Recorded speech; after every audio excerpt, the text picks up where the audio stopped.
Iba-iba yung intervention sa iba't ibang mga kaso. May mga handling social worker tayo sa bawat kaso. Susuriin, uunawain, ano ba yung pangangailangan at ano yung angkop para sa kanya. Kumbaga sa sapatos, walang one size fits all.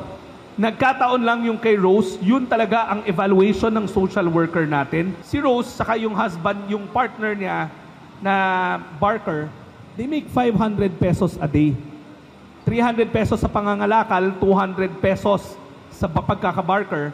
Pero naiahon nila yung sarili nila mula sa lansangan at nakaupa sila. Sa evaluation pa lang ng social worker, may points na kaagad yon.